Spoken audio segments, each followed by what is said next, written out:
យក2ថ្ងៃចាយអស់ត្រឹម$50នៅទីក្រុងខេត្តកំពតជាមួយនឹងបងប្អូនគ្នាពួកខ្ញុំចេញពីភ្នំពេញម៉ោង6:15យើងមកដល់កំពតម៉ោង4:15នាទីបងប្អូនគ្នាហើយនៅពេលដែលយើងមកដល់យើងអត់ទាន់បាន check in ទេដោយសារតែកន្លែងគេខ្ញុំគេតម្រូវឲ្យចូល check in ម៉ោង11កន្លះយើងមកដល់លឿនពេកអញ្ចឹងយើងចូលទុកអីវ៉ាន់ហើយយើងទៅដើរលេងតទាំងអស់គ្នាកន្លែងទី1ដែលពួកខ្ញុំមកនេះគឺដងទេនៅដងទេឥឡូវគេមាន update កាហ្វេថ្មីខ្ញុំមិនដឹងថាគេបើកយូរប៉ុណ្ណាទេតែនៅនេះគឺ background ស្អាតមែនតើអ្នកដែលគាត់ជួយថតរូបអីគឺត្រូវចិត្តហ្មងសម្រាប់ម្ហូបពេលថ្ងៃក៏ពួកខ្ញុំអង្គុយញ៉ាំអីនៅនឹងដែរដោយសារតែមេឃក្តៅពេលឥឡូវយើងដូរ outfit ថតរូបទាំងអស់គ្នាកម្រងពីភ្នំពេញសិតទៅរៀប outfit មកលេងទឹកតែចៃដនអីមេអត់សហការបានតែធំថាយងរងដេកមើលគេលេង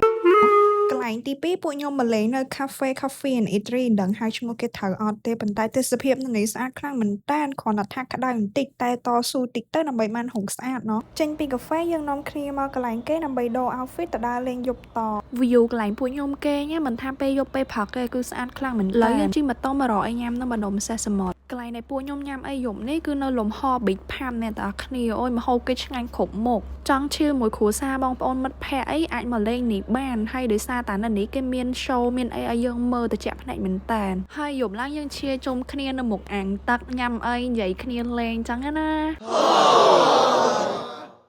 ចូលមកដល់ថ្ងៃទី2យើងនាំគ្នាជិះម៉ូតូមកលេងខេត្តកែម្ដងពួកខ្ញុំមកលេងរកកាហ្វេទេសភាពគេស្អាតខ្លាំងមែនតើហើយយើងជិះទៅផ្សារកែដើម្បីទិញអីញ៉ាំពេលថ្ងៃធំចូលមកដល់ក្នុងផ្សារគឺថាដូច steam zona ចឹងបន្ទាប់ពីយើងទិញគ្រឿងសមុទ្រអីហើយយើងទៅរកកន្លែងញ៉ាំអីម្ដងយើងជួលកន្លែងគេញ៉ាំអីនៅឆ្នេរកែបហ្នឹងអស់តែ15000ទេដោយសារថ្ងៃខ្ញុំទៅហ្នឹងខ្ញុំតថ្លៃគេពេលញ៉ាំអីហើយយើងមកបន្ទាប់រៀបចំអីវ៉ាន់ឡើងទៅពេញវិញហើយបាទ